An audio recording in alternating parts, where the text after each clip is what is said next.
A photograph shows many different currencies from around the world, including the US dollars, UK pounds, and Europe euros. Figure 10. A world of money, we are all part of the global financial system, which includes many different currencies. Credit, modification of money from around the world by Images Money/Flickr, CC by 20. Chapter Objectives. In this chapter, you will learn about measuring trade balances, trade balances in historical and international context, trade balances and flows of financial capital, the national saving and investment identity, the pros and cons of trade deficits and surpluses, the difference between level of trade and the trade balance, bring it home, more than meets the eye in the Congo. How much do you interact with the global financial system? Do you think not much? Think again. Suppose you take out a student loan or you deposit money into your bank account. You just affected domestic savings and borrowing. Now say you are at the mall and buy 2 t-shirts made in China and later contribute to a charity that helps refugees.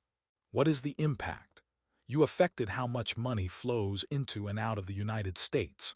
If you open an IRA savings account and put money in an international mutual fund, you are involved in the flow of money overseas. While your involvement may not seem as influential as that of someone like the president, who can increase or decrease foreign aid, and thereby have a huge impact on money flows in and out of the country, you do interact with the global financial system on a daily basis. The balance of payments, a term you will meet soon, seems like a huge topic, but once you learn the specific components of trade and money, it all makes sense. Along the way, you may have to give up some common misunderstandings about trade and answer some questions. If a country is running a trade deficit, is that bad? Is a trade surplus good? For example, look at the Democratic Republic of the Congo, often referred to as Congo, a large country in Central Africa. In 2013, it ran a trade surplus of $1 billion, so it must be doing well, right? In contrast, the trade deficit in the United States was $508 billion in 2013. Do these figures suggest that the United States economy is performing worse than the Congolese economy? Not necessarily. The U.S. trade deficit tends to worsen as the economy strengthens. In contrast, high poverty rates in the Congo persist, and these rates are not going down even with the positive trade balance. Clearly, it is more complicated than simply asserting that running a trade deficit is bad for the economy. You will learn more about these issues and others in this chapter. The balance of trade, or trade balance, is any gap between a nation's dollar value of its exports, or what its producers sell abroad, and a nation's dollar value of imports, or the foreign-made products and services that households and businesses purchase. Recall from the macroeconomic perspective that if exports exceed imports, the economy has a trade surplus. If imports exceed exports, the economy has a trade deficit. If exports and imports are equal, then trade is balanced. But what happens when trade is out of balance and large trade surpluses or deficits exist? Germany, for example, has had substantial trade surpluses in recent decades, in which exports have greatly exceeded imports. According to the World Bank, in 2020, Germany ran a trade surplus of $242 billion. In contrast, the U.S. economy in recent decades has experienced large trade deficits, in which imports have considerably exceeded exports. In 2020, for example, U.S. imports exceeded exports by $651 billion. A series of financial crises triggered by unbalanced trade can lead economies into deep recessions. These crises begin with large trade deficits. At some point, foreign investors become pessimistic about the economy and move their money to other countries. The economy then drops into deep recession, with real GDP often falling up to 10% or more in a single year. This happened to Mexico in 1995 when their GDP fell 8.1%. A number of countries in East Asia, Thailand, South Korea, Malaysia, and Indonesia, succumbed to the same economic illness in 1997-1998, called the Asian financial crisis. In the late 1990s and into the early 2000s, Russia and Argentina had the identical experience.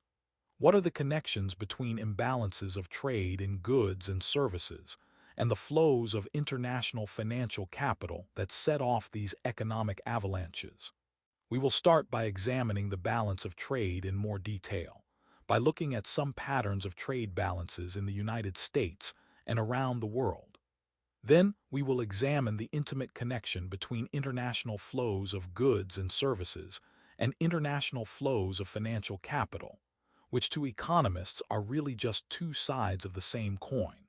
People often assume that trade surpluses like those in Germany must be a positive sign for an economy, while trade deficits like those in the United States must be harmful.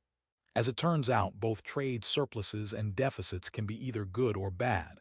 We will see why in this chapter. Learning objectives. By the end of this section, you will be able to explain merchandise trade balance, current account balance, and unilateral transfers. Identify components of the U.S. current account balance. Calculate the merchandise trade balance and current account balance using import and export data for a country. A few decades ago, it was common to track the solid or physical items that planes, trains, and trucks transported between countries as a way of measuring the balance of trade. Economists call this measurement the merchandise trade balance. In most high-income economies, including the United States, goods comprise less than half of a country's total production, while services comprise more than half. The last 2 decades have seen a surge in international trade and services, powered by technological advances in telecommunications and computers that have made it possible to export or import customer services, finance, law, advertising, management consulting, software, construction engineering, and product design.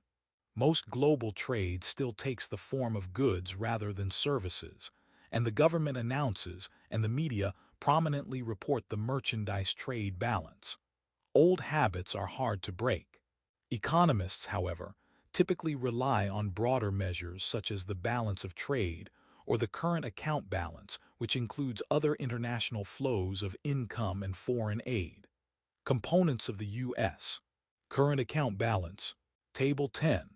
1 breaks down the 4 main components of the U.S. current account balance for the last quarter of 2015, seasonally adjusted. The first line shows the merchandise trade balance. That is, exports and imports of goods. Because imports exceed exports, the trade balance in the final column is negative, showing a merchandise trade deficit. We can explain how the government collects this trade information in the following Clear It Up feature.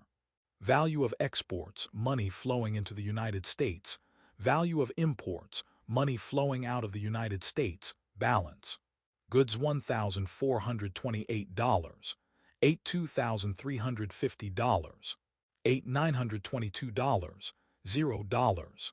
Services $705, $6,460, $3,245, $3. Income receipts and payments $957, $9,769, $4,188, $5. Unilateral transfers $166, $3,294, $2, $127. 9. Current account balance $3,258, 6 $3,874, 7 $616, $1. Table 10. 1 Components of the U.S. current account balance for 2020 in billions of dollars. Source: https apps b.gov/itable/index. CFM ITA Table 11. Clear it up. How does the U.S. government collect trade statistics? Do not confuse the balance of trade, which tracks imports and exports, with the current account balance, which includes not just exports and imports, but also income from investment and transfers. The Bureau of Economic Analysis, BEA, within the U.S. Department of Commerce, compiles statistics on the balance of trade using a variety of different sources. Merchandise importers and exporters must file monthly documents with the Census Bureau, which provides the basic data for tracking trade. To measure international trade in services, which can happen over a telephone line or computer network without shipping any physical goods, the BEA carries out a set of surveys. Another set of BEA surveys tracks investment flows, and there are even specific surveys to collect travel information from U.S. residents visiting Canada and Mexico. For measuring unilateral transfers, the BEA has access to official U.S. government spending on aid, and then also carries out a survey of charitable organizations that make foreign donations. The BEA then cross-checks this information on international flows of goods and capital against other available data. For example, the Census Bureau also collects data from the shipping industry, which it can use to check the data on trade in goods. All companies involved in international flows of capital, including banks and companies making financial investments like stocks, must file reports, which the U.S. Department of the Treasury ultimately checks. The BEA also can cross-check information on foreign trade by looking at data collected by other countries on their foreign trade with the United States, and also at the data collected by various international organizations. Take these data sources, stir carefully, and you have the U.S. balance of trade statistics. Much of the statistics that we cite in this chapter come from these sources. The second row of Table 10. 1 provides data on trade and services. Here, the U.S. economy is running a surplus. Although the level of trade in services is still relatively small compared to trade in goods, the importance of services has expanded substantially over the last few decades. For example, U.S. exports of services were equal to about 1/2 of U.S. exports of goods in 2020, compared to 1/5 in 1980. The third component of the current account balance, labeled income payments, refers to money that U.S. financial investors received on their foreign investments, money flowing into the United States, and payments to foreign investors who had invested their funds here, money flowing out of the United States. The reason for including this money on foreign investment in the overall measure of trade, along with goods and services, is that, from an economic perspective, income is just as much an economic transaction as car, wheat, or oil shipments. It is just trade that is happening in the financial capital market. The final category of the current account balance is unilateral transfers, which are payments that government, private charities, or individuals make in which they send money abroad without receiving any direct good or service. Economic or military assistance from the U.S. government to other countries fits into this category, as does spending abroad by charities to address poverty or social inequalities. When an individual in the United States sends money overseas, as is the case with some immigrants, it is also counted in this category. The current account balance treats these unilateral payments like imports because they also involve a stream of payments leaving the country. For the U.S. economy, unilateral transfers are almost always negative. This pattern, however, does not always hold. In 1991, for example, when the United States led an international coalition against Saddam Hussein's Iraq in the Gulf War, many other nations agreed that they would make payments to the United States to offset the U.S. war expenses. These payments were large enough that, in 1991, the overall U.S. balance on unilateral transfers was a positive $10 billion. The following work it out feature steps you through the process of using the values for goods, services, and income payments to calculate the merchandise balance and the current account balance. Work it out, calculating the merchandise balance and the current account balance. Exports in billions, imports in billions balance. Goods, services, income payments. Unilateral transfers. Current account balance. Table 10. 2. Calculating merchandise balance and current account balance. Use the information given below to fill in Table 10-2 and then calculate the merchandise balance. The current account balance. Known information. Unilateral transfers, $130. Exports in goods, $1,046. Exports in services, $509. Imports in goods, $1,562. Imports in services, $371. Income received by U.S. investors on foreign stocks and bonds, $561. Income received by foreign investors on U.S. assets, $472. Step 1. Focus on goods and services first. Enter the dollar amount of exports of both goods and services under the export column. Step 2. Enter imports of goods and services under the import column. Step 3. Under the export column and in the row for income payments, enter the financial flows of money coming back to the United States. U.S. investors are earning this income from abroad. Step 4. Under the import column and in the row for income payments, enter the financial flows of money going out of the United States to foreign investors.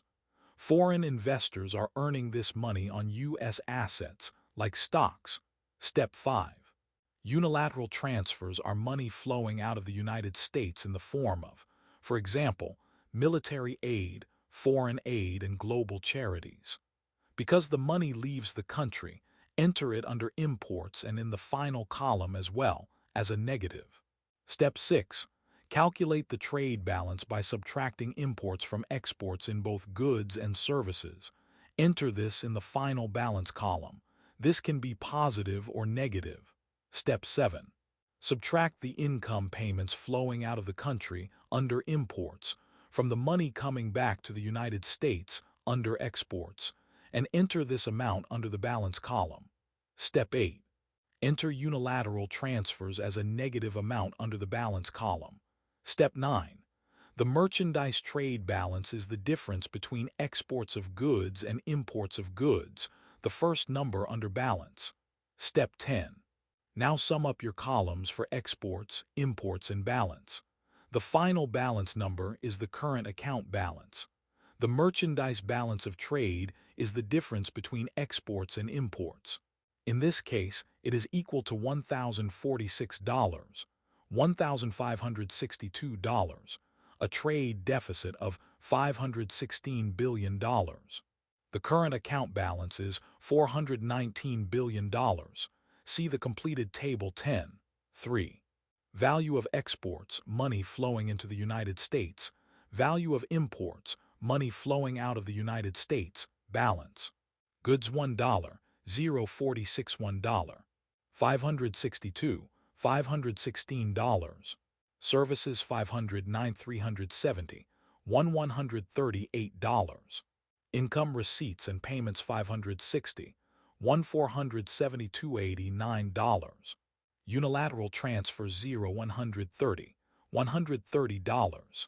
Current account balance $2, $162, $535, $419.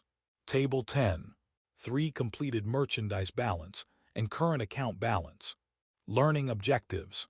By the end of this section, you will be able to analyze graphs of the current account balance and the merchandise trade balance. Identify patterns in U.S. trade surpluses and deficits. Compare the U.S. trade surpluses and deficits to other countries' trade surpluses and deficits. We present the history of the U.S. current account balance in recent decades in several different ways. Figure 10.2 shows the current account balance and the merchandise trade balance, the latter of which is simply the balance on goods exported versus imported in dollar terms. Figure 10.2b shows the current account balance and merchandise account balance yet again, this time as a share of the GDP for that year. By dividing the trade deficit in each year by GDP in that year, Figure 10.2b factors out both inflation and growth in the real economy. The first graph shows the current account and merchandise trade balance in nominal dollars. Both lines dropped drastically between 1995 and 2005. In 2013, the current account balance is minus 422.2, and the merchandise trade balance is minus 702.284. The second graph shows the current account and merchandise trade balance as percentages of GDP. Both dropped around 1986, but increased gradually until 1991, when both dropped again with the low around 2005. As of 2013, both current account and merchandise credit are around 2% and 4% of the GDP respectively. Figure 10. 2 current account balance and merchandise trade balance, 1962,020.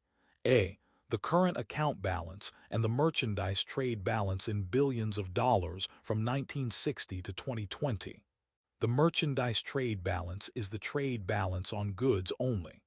If the lines are above $0, the United States was running a positive trade balance and current account balance.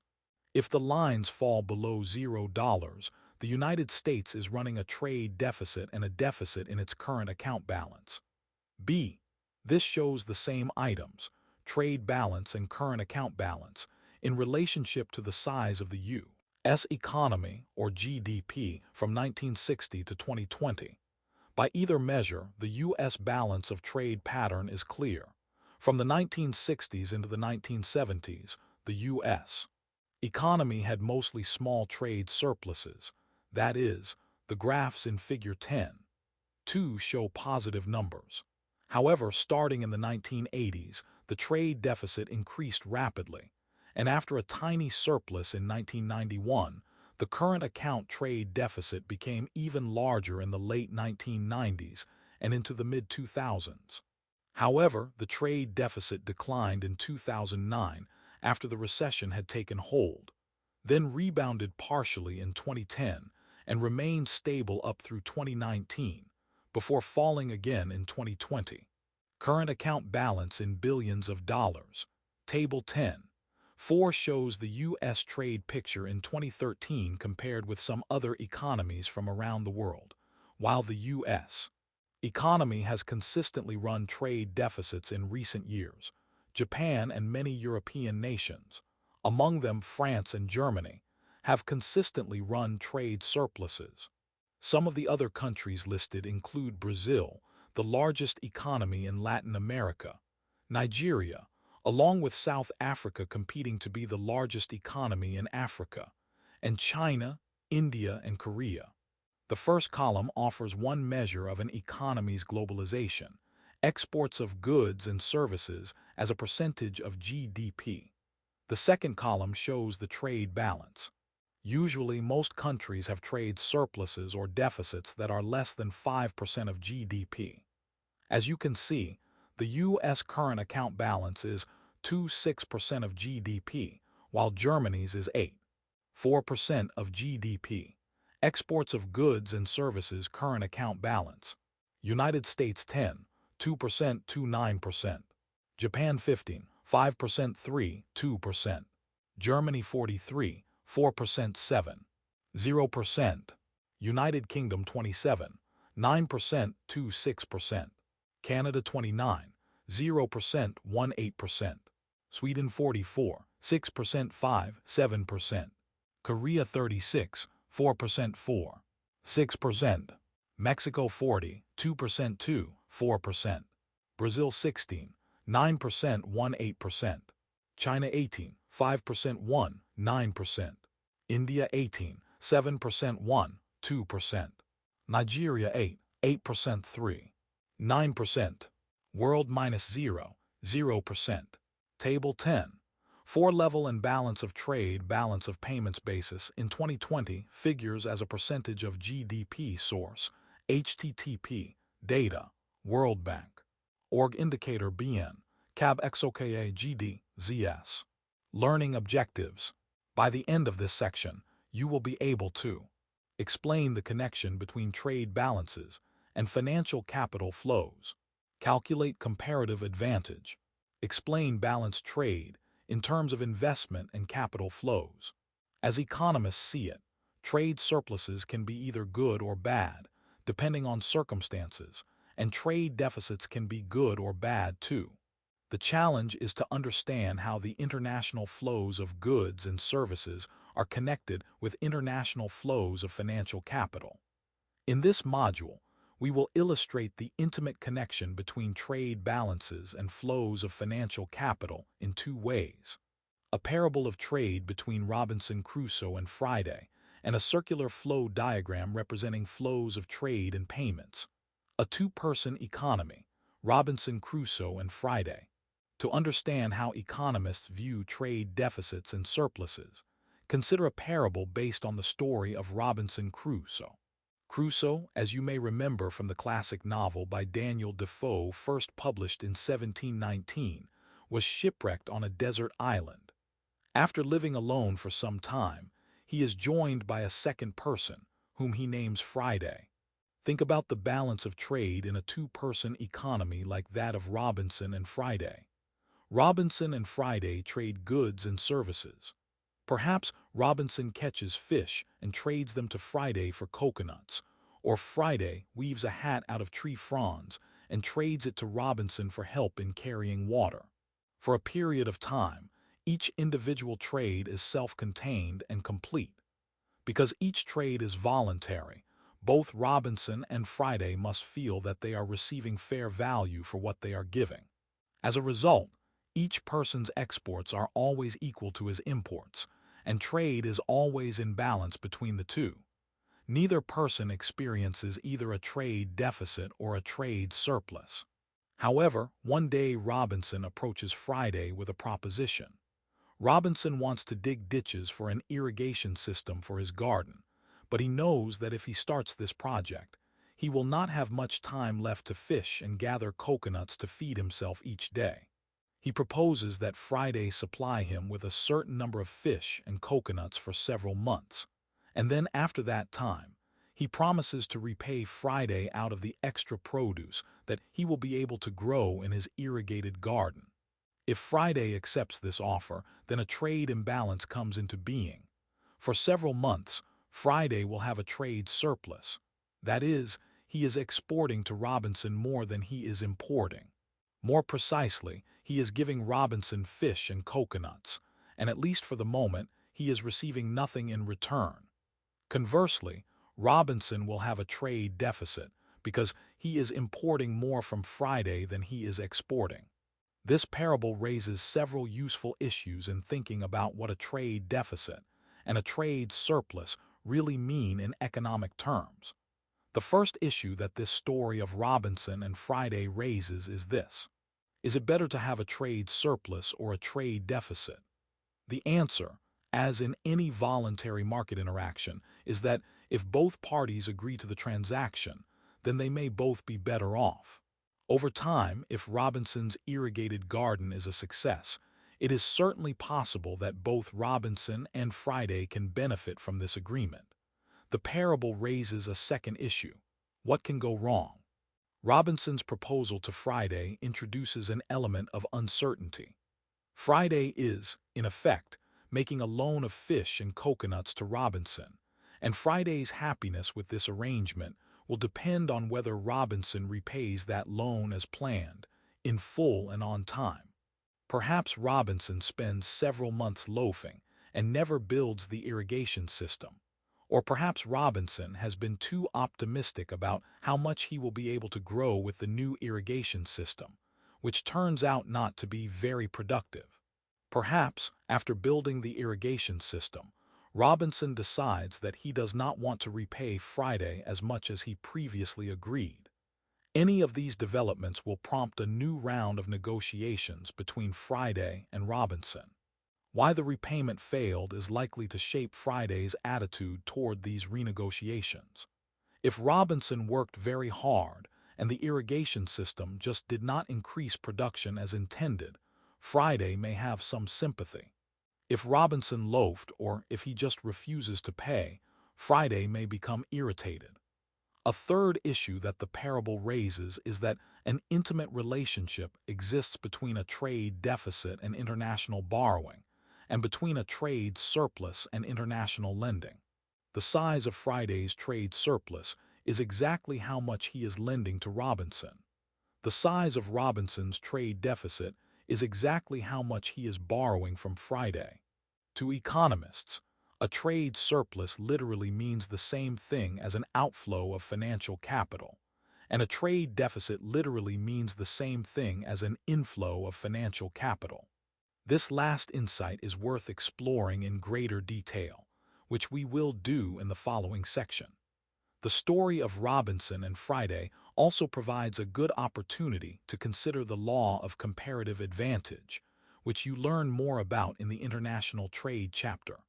The following work it out-feature steps you through calculating comparative advantage for the wheat and cloth traded between the United States and Great Britain in the 1800s. Work it out. Calculating comparative advantage. In the 1800s, the United States and Britain traded wheat and cloth. Table 10.5 shows the varying hours of labor per unit of output. Wheat in bushels, cloth in yards. Relative labor cost of wheat PW/PC. Relative labor cost of cloth PC/PW. United States 898/99/8. Britain 434/33/4. Table 10.5. Step 1. Observe from Table 10.5 that in the United States it takes 8 hours to supply a bushel of wheat and 9 hours to supply a yard of cloth. In contrast, it takes 4 hours to supply a bushel of wheat and 3 hours to supply a yard of cloth in Britain. Step 2. Recognize the difference between absolute advantage and comparative advantage. Britain has an absolute advantage, lowest cost, in each good, since it takes a lower amount of labor to make each good in Britain. Britain also has a comparative advantage in the production of cloth, lower opportunity cost in cloth, 3-4 versus 9-8. The United States has a comparative advantage in wheat production, lower opportunity cost of 8-9 versus 4-3. Step 3. Determine the relative price of one good in terms of the other good. The price of wheat in this example is the amount of cloth you have to give up. To find this price, convert the hours per unit of wheat and cloth into units per hour. To do so, observe that in the United States it takes 8 hours to make a bushel of wheat, so workers can process 1/8 of a bushel of wheat in an hour. It takes 9 hours to make a yard of cloth in the United States, so workers can produce 1/9 of a yard of cloth in an hour. If you divide the amount of cloth, 1/9 of a yard, by the amount of wheat you give up, 1/8 of a bushel, in an hour, you find the price, 8/9 of one good wheat in terms of the other cloth. The balance of trade as the balance of payments. The connection between trade balances and international flows of financial capital is so close that economists sometimes describe the balance of trade as the balance of payments. Each category of the current account balance involves a corresponding flow of payments between a given country and the rest of the world economy. Figure 10.3 shows the flow of goods and services and payments between one country, the United States in this example, and the rest of the world. The top line shows U.S. exports of goods and services, while the second line shows financial payments from purchasers in other countries back to the U.S. economy. The third line then shows U.S. imports of goods, services, and investment, and the fourth line shows payments from the home economy to the rest of the world. Flow of goods and services, lines 1 and 3, show up in the current account, while we find flow of funds, lines 2 and 4, in the financial account. The bottom 4 lines in Figure 10.3 show the flows of investment income. In the first of the bottom lines, we see investments made abroad with funds flowing from the home country to the rest of the world. Investment income stemming from an investment abroad then runs in the other direction from the rest of the world to the home country. Similarly, we see on the bottom third line an investment from the rest of the world into the home country and investment income, bottom fourth line, flowing from the home country to the rest of the world. We find the investment income, bottom lines 2 and 4, in the current account, while investment to the rest of the world or into the home country, lines 1 and 3, is in the financial account. This figure does not show unilateral transfers, the fourth item in the current account. The illustration shows relationships and transactions between a home country box on the left and the rest of the world box on the right. The home country will provide exports, payment for imports, foreign investment and investment income paid to the rest of the world. The rest of the world will provide payment for exports, imports, investment income received, and investment from abroad to the home country. Figure 10. 3. Flow of investment goods and capital. Each element of the current account balance involves a flow of financial payments between countries. The top line shows exports of goods and services leaving the home country. The second line shows the money that the home country receives for those exports. The third line shows imports that the home country receives. The fourth line shows the payments that the home country sent abroad in exchange for these imports. A current account deficit means that the country is a net borrower from abroad. Conversely, a positive current account balance means a country is a net lender to the rest of the world. Just like the parable of Robinson and Friday, the lesson is that a trade surplus means an overall outflow of financial investment capital, as domestic investors put their funds abroad, while a deficit in the current account balance is exactly equal to the overall or net inflow of foreign investment capital from abroad. It is important to recognize that an inflow and outflow of foreign capital does not necessarily refer to a debt that governments owe to other governments, although government debt may be part of the picture. Instead, these international flows of financial capital refer to all of the ways in which private investors in one country may invest in another country. By buying real estate, companies, and financial investments like stocks and bonds. Learning objectives. By the end of this section, you will be able to explain the determinants of trade and current account balance, identify and calculate supply and demand for financial capital, explain how a nation's own level of domestic saving and investment determines a nation's balance of trade, predict the rising and falling of trade deficits based on a nation's saving and investment identity. The close connection between trade balances and international flows of savings and investments leads to a macroeconomic analysis. This approach views trade balances and their associated flows of financial capital in the context of the overall levels of savings and financial investment in the economy. Understanding the determinants of the trade and current account balance, the national saving and investment identity, provides a useful way to understand the determinants of the trade and current account balance. In a nation's financial capital market, the quantity of financial capital supplied at any given time must equal the quantity of financial capital demanded for purposes of making investments. What is on the supply and demand sides of financial capital? See the following Clear It Up feature for the answer to this question. Clear it up. What comprises the supply and demand of financial capital?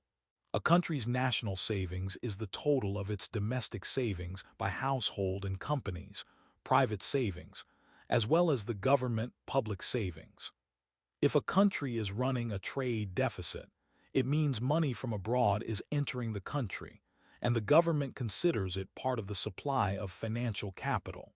The demand for financial capital money represents groups that are borrowing the money. Businesses need to borrow to finance their investments in factories, materials, and personnel. When the federal government runs a budget deficit, it is also borrowing money from investors by selling treasury bonds. Therefore, both business investment and the federal government can demand or borrow the supply of savings. There are two main sources for the supply of financial capital in the U.S. economy: saving by individuals and firms, called S, and the inflow of financial capital from foreign investors, which is equal to the trade deficit MX. or imports minus exports.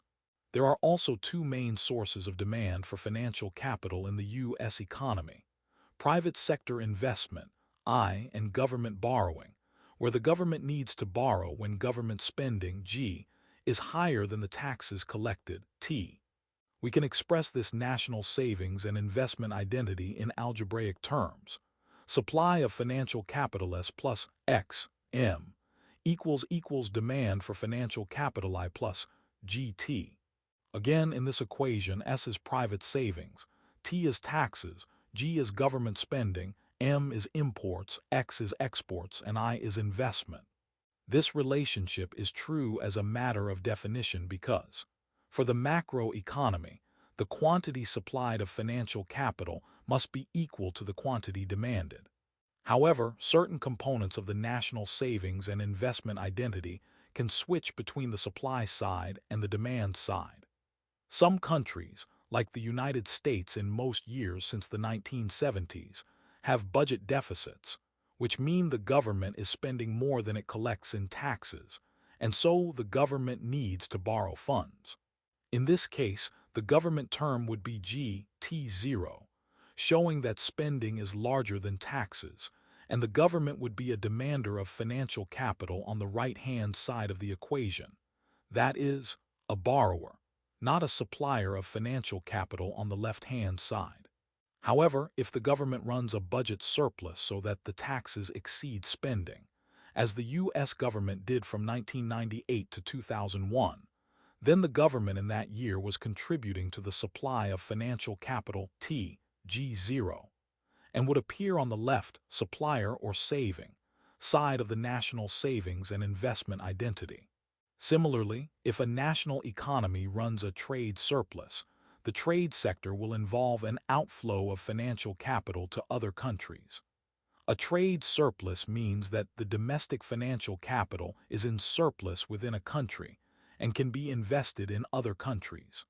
The fundamental notion that total quantity of financial capital demanded equals total quantity of financial capital supplied must always remain true.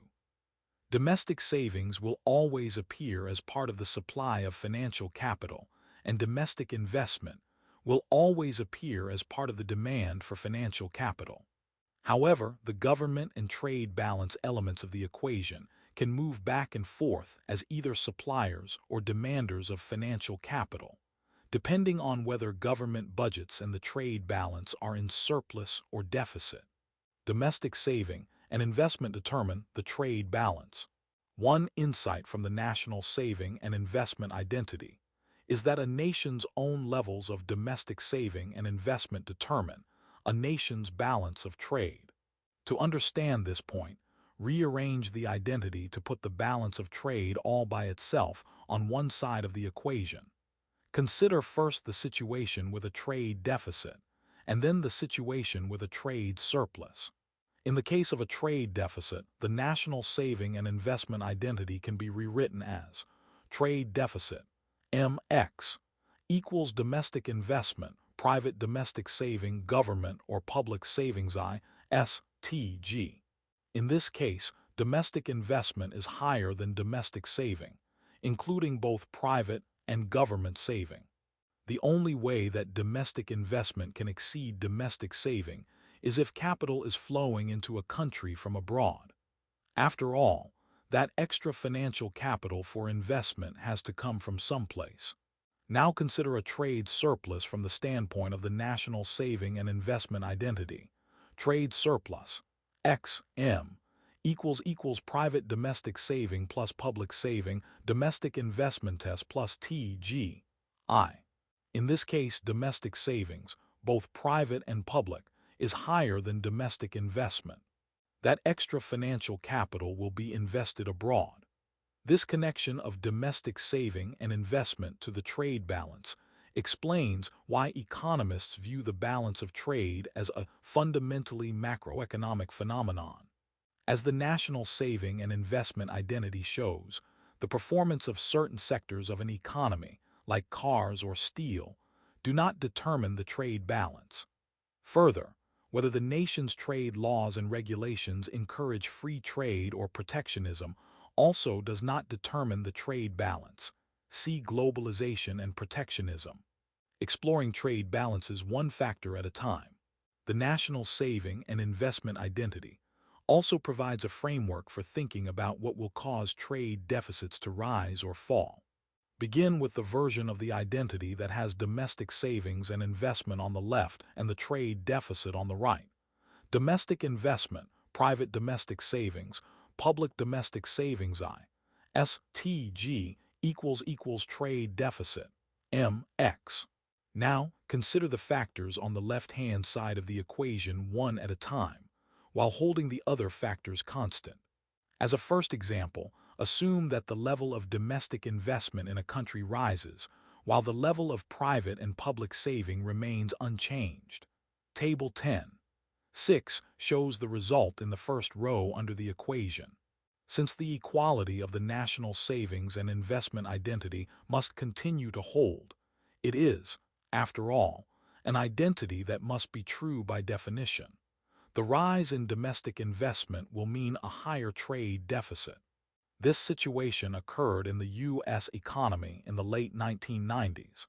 Because of the surge of new information and communications technologies that became available, business investment increased substantially. A fall in private saving during this time and a rise in government saving more or less offset each other. As a result, the financial capital to fund that business investment came from abroad, which is one reason for the very high U.S.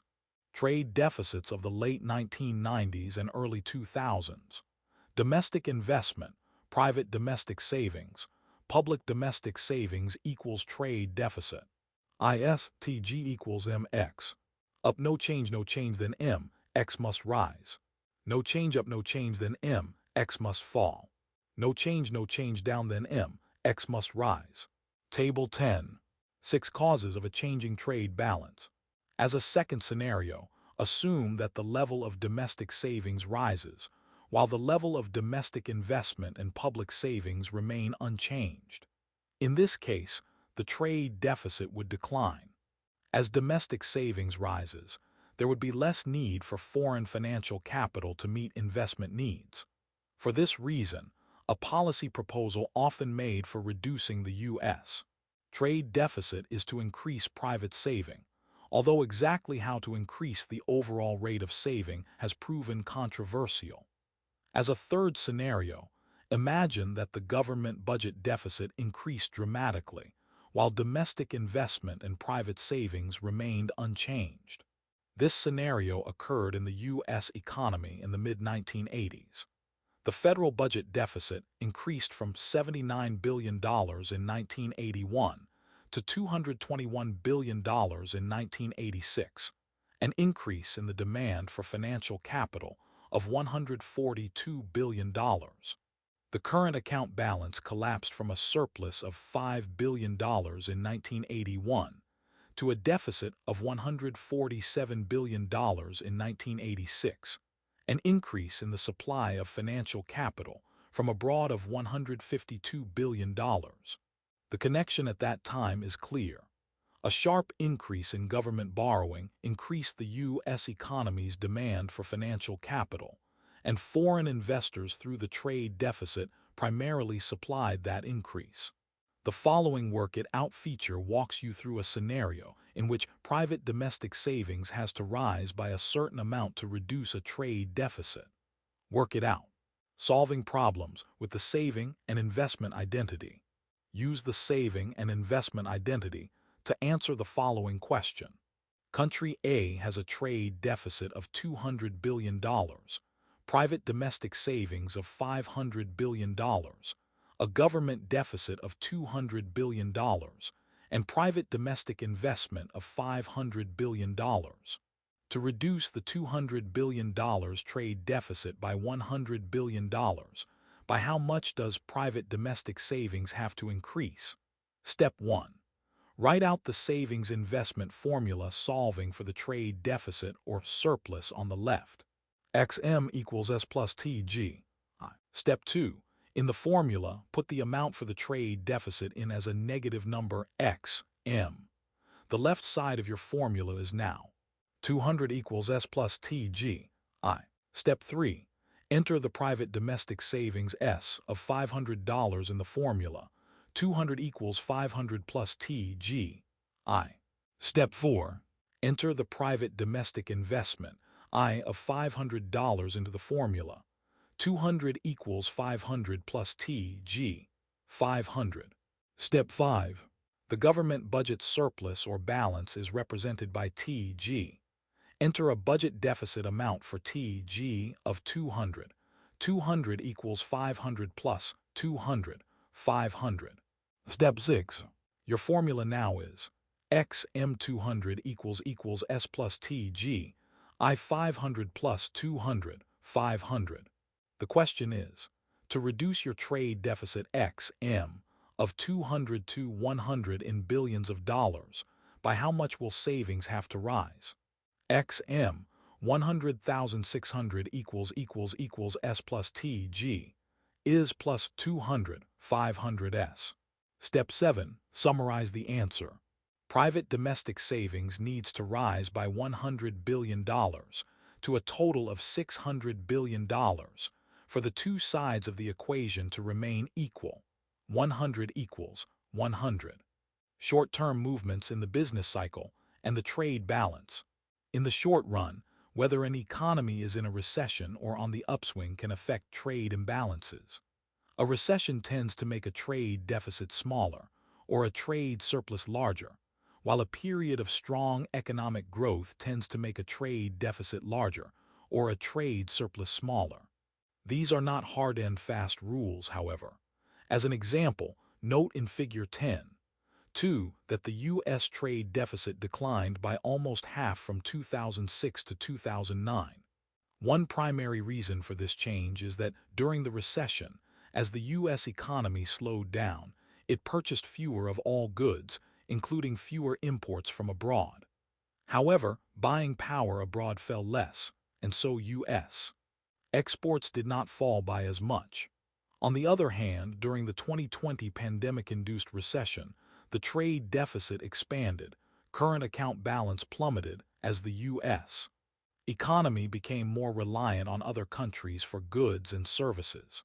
Conversely, in the mid-2000s, when the U.S. trade deficit became very large, a contributing short-term reason is that the U.S. economy was growing. As a result, there was considerable aggressive buying in the U.S. economy, including the buying of imports. Thus, a trade deficit, or a much lower trade surplus, often accompanies a rapidly growing domestic economy, while a trade surplus, or a much lower trade deficit, accompanies a slowing or recessionary domestic economy. Regardless of whether the trade deficit falls or rises during expansions or downturns, when the trade deficit rises, it necessarily means a greater net inflow of foreign financial capital. The national saving and investment identity teaches that the rest of the economy can absorb this inflow of foreign financial capital in several different ways. For example, reduced private savings could offset the additional inflow of financial capital from abroad, leaving domestic investment and public saving unchanged. Alternatively, the inflow of foreign financial capital could result in higher domestic investment, leaving private and public saving unchanged. Yet another possibility is that greater government borrowing could absorb the inflow of foreign financial capital, leaving domestic saving and investment unchanged. The national saving and investment identity does not specify which of these scenarios, alone or in combination, will occur, only that one of them must occur. Learning objectives. By the end of this section, you will be able to identify 3 ways in which borrowing money or running a trade deficit can result in a healthy economy. Identify 3 ways in which borrowing money or running a trade deficit can result in a weaker economy.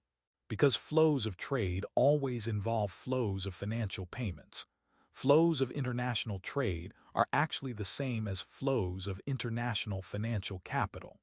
The question of whether trade deficits or surpluses are good or bad for an economy is, in economic terms, Exactly the same question as whether it is a good idea for an economy to rely on net inflows of financial capital from abroad or to make net investments of financial capital abroad. Conventional wisdom often holds that borrowing money is foolhardy, and that a prudent country, like a prudent person, should always rely on its own resources. While it is certainly possible to borrow too much, as anyone with an overloaded credit card can testify, borrowing at certain times can also make sound economic sense. For both individuals and countries, there is no economic merit in a policy of abstaining from participation in financial capital markets. It makes economic sense to borrow when you are buying something with a long-run payoff. That is, when you are making an investment. For this reason, it can make economic sense to borrow for a college education, because the education will typically allow you to earn higher wages, and so to repay the loan and still come out ahead. It can also make sense for a business to borrow in order to purchase a machine that will last 10 years, as long as the machine will increase output and profits by more than enough to repay the loan. Similarly, it can make economic sense for a national economy to borrow from abroad, as long as it wisely invests the money in ways that will tend to raise the nation's economic growth over time. Then it will be possible for the national economy to repay the borrowed money over time and still end up better off than before. One vivid example of a country that borrowed heavily from abroad, invested wisely, and did perfectly well is the United States during the 19th century.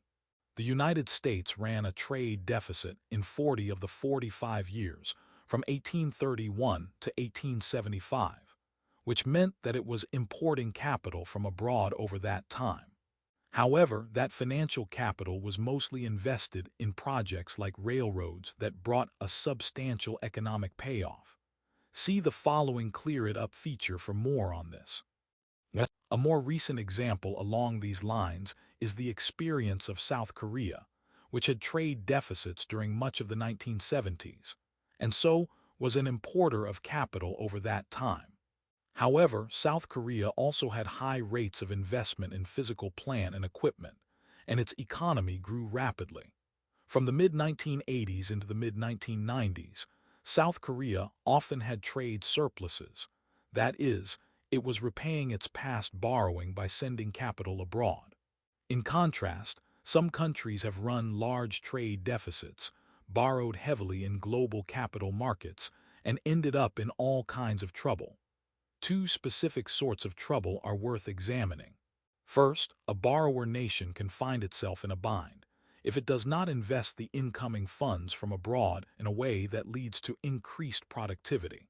Several of Latin America's large economies, including Mexico and Brazil, ran large trade deficits and borrowed heavily from abroad in the 1970s, but the inflow of financial capital did not boost productivity sufficiently, which meant that these countries faced enormous troubles repaying the money borrowed when economic conditions shifted during the 1980s.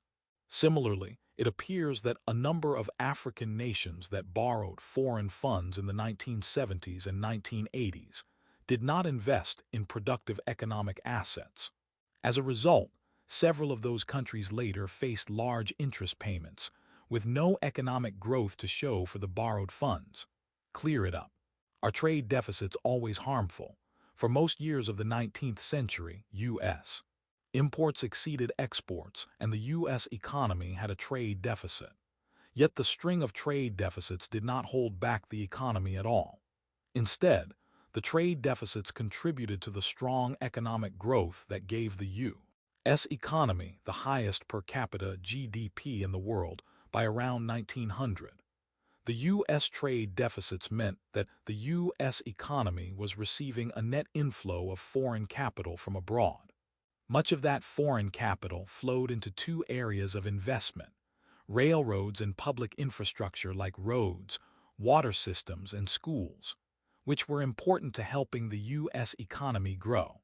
We should not overstate the effect of foreign investment capital on U.S. economic growth. In most years, the foreign financial capital represented no more than 6–10% of the funds that the government used for overall physical investment in the economy. Nonetheless, the trade deficit and the accompanying investment funds from abroad were clearly a help, not a hindrance, to the U.S. economy in the 19th century. A second trouble is, what happens if the foreign money flows in and then suddenly flows out again? We raised this scenario at the start of the chapter. In the mid-1990s, a number of countries in East Asia, Thailand, Indonesia, Malaysia, and South Korea, ran large trade deficits and imported capital from abroad. However, in 1997 and 1990, many foreign investors became concerned about the health of these economies and quickly pulled their money out of stock and bond markets, real estate, and banks. The extremely rapid departure of that foreign capital staggered the banking systems and economies of these countries, plunging them into deep recession. We investigate and discuss the links between international capital flows, banks, and recession in the impacts of government borrowing. While a trade deficit is not always harmful, there is no guarantee that running a trade surplus will bring robust economic health. For example, Germany and Japan ran substantial trade surpluses for most of the last 3 decades. Regardless of their persistent trade surpluses, both countries have experienced occasional recessions, and neither country has had especially robust annual growth in recent years. Read more about Japan's trade surplus in the next Clear It Up feature. Link it up. Watch this video on whether or not trade deficit is good for the economy. The sheer size and persistence of the U.S. trade deficits and inflows of foreign capital since the 1980s are a legitimate cause for concern. The huge U.S. economy will not be destabilized by an outflow of international capital as easily as, say, the comparatively tiny economies of Thailand and Indonesia were in 1997–1998. Even an economy that is not knocked down, however, can still be shaken. American policymakers should certainly be paying attention to those cases where a pattern of extensive and sustained current account deficits and foreign borrowing has gone badly, if only as a cautionary tale. Clear it up. Are trade surpluses always beneficial? Considering Japan since the 1990s, perhaps no economy around the world is better known for its trade surpluses than Japan. Since 1990, the size of these surpluses has often been near $100 billion per year. When Japan's economy was growing vigorously in the 1960s and 1970s, many, especially non-economists, described its large trade surpluses either a cause or a result of its robust economic health. However, from a standpoint of economic growth, Japan's economy has been teetering in and out of recession since 1990, with real GDP growth averaging only about 1% per year, and an unemployment rate that has been creeping higher. Clearly, a whopping trade surplus is no guarantee of economic good health. Instead, Japan's trade surplus reflects that Japan has a very high rate of domestic savings, more than the Japanese economy can invest domestically, and so it invests the extra funds abroad. In Japan's slow economy, consumption of imports is relatively low, and the growth of consumption is relatively slow. Thus, Japan's exports continually exceed its imports, leaving the trade surplus continually high. Recently, Japan's trade surpluses began to deteriorate. In 2013, Japan ran a trade deficit due to the high cost of imported oil. By 2015, Japan again had a surplus and continues to run one today. Learning objectives. By the end of this section, you will be able to identify 3 factors that influence a country's level of trade. Differentiate between balance of trade and level of trade. A nation's level of trade may at first sound like much the same issue as the balance of trade, but these two are actually quite separate. It is perfectly possible for a country to have a very high level of trade, measured by its exports of goods and services as a share of its GDP, while it also has a near balance between exports and imports. A high level of trade indicates that the nation exports a good portion of its production.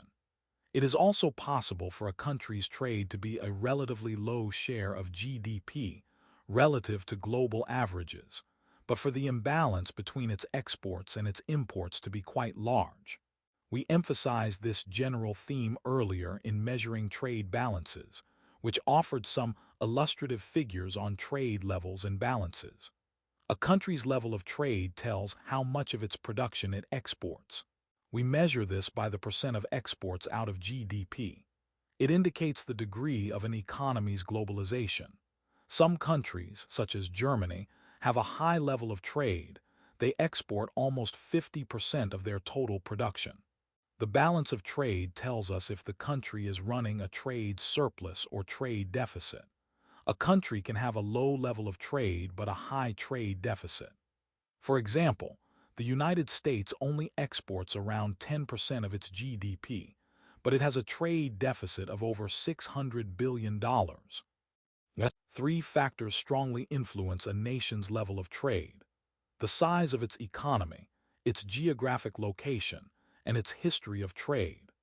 Large economies like the United States can do much of their trading internally, while small economies like Sweden have less ability to provide what they want internally and tend to have higher ratios of exports and imports to GDP. Nations that are neighbors tend to trade more, since costs of transportation and communication are lower. Moreover, some nations have long and established patterns of international trade, while others do not. Consequently, a relatively small economy like Sweden, with many nearby trading partners across Europe and a long history of foreign trade, has a high level of trade. Brazil and India, which are fairly large economies that have often sought to inhibit trade in recent decades, have lower levels of trade. Whereas, the United States and Japan are extremely large economies that have comparatively few nearby trading partners. Both countries actually have quite low levels of trade by world standards. The ratio of exports to GDP in either the United States or in Japan is about half of the world average. The balance of trade is a separate issue from the level of trade. The United States has a low level of trade, but had enormous trade deficits for most years from the mid-1980s into the 2000s. Japan has a low level of trade by world standards, but has typically shown large trade surpluses in recent decades. Nations like Germany and the United Kingdom have medium to high levels of trade by world standards, but Germany had a moderate trade surplus in 2020, while the United Kingdom had a moderate trade deficit. Their trade picture was roughly in balance in the late 1990s. Sweden had a high level of trade and a moderate trade surplus in 2020, while Canada had a high level of trade and a moderate trade deficit that same year. In short, it is quite possible for nations with a relatively low level of trade, expressed as a percentage of GDP, to have relatively large trade deficits. It is also quite possible for nations with a near balance between exports and imports to worry about the consequences of high levels of trade for the economy. It is not inconsistent to believe that a high level of trade is potentially beneficial to an economy, because of the way it allows nations to play to their comparative advantages, and to also be concerned about any macroeconomic instability caused by a long-term pattern of large trade deficits. The following Clear It Up feature discusses how this sort of dynamic played out in colonial India. Clear it up. Are trade surpluses always beneficial, considering colonial India? India was formally under British rule from 1858 to 1947. During that time, India consistently had trade surpluses with Great Britain. Anyone who believes that trade surpluses are a sign of economic strength and dominance, while trade deficits are a sign of economic weakness, must find this pattern odd, since it would mean that colonial India was successfully dominating and exploiting Great Britain for almost a century, which was not true. Instead, India's trade surpluses with Great Britain meant that each year there was an overall flow of financial capital from India to Great Britain. In India, many heavily criticized this financial capital flow as the drain, and they viewed eliminating the financial capital drain as one of the many reasons why India would benefit from achieving independence. Final thoughts about trade balances.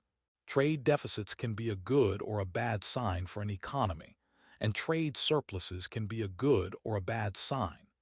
Even a trade balance of zero, which just means that a nation is neither a net borrower nor lender in the international economy, can be either a good or bad sign. The fundamental economic question is not whether a nation's economy is borrowing or lending at all, but whether the particular borrowing or lending in the particular economic conditions of that country makes sense. It is interesting to reflect on how public attitudes toward trade deficits and surpluses might change if we could somehow change the labels that people and the news media affix to them. If we called a trade deficit attracting foreign financial capital, which accurately describes what a trade deficit means, then trade deficits might look more attractive. Conversely, if we called a trade surplus shipping financial capital abroad, which accurately captures what a trade surplus does, then trade surpluses might look less attractive. Either way, the key to understanding trade balances is to understand the relationships between flows of trade and flows of international payments, and what these relationships imply about the causes, benefits, and risks of different kinds of trade balances. The first step along this journey of understanding is to move beyond knee-jerk reactions to terms like trade surplus, trade balance, and trade deficit. Bring it home, more than meets the eye in the Congo.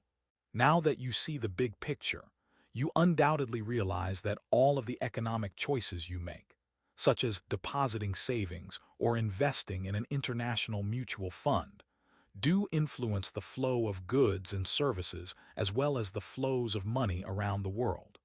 You now know that a trade surplus does not necessarily tell us whether an economy is performing well or not.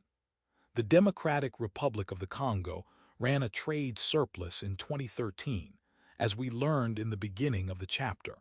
Yet its current account balance was $2.8 billion. However, the return of political stability and the rebuilding in the aftermath of the Civil War there has meant a flow of investment and financial capital into the country. In this case, a negative current account balance means the country is being rebuilt, and that is a good thing.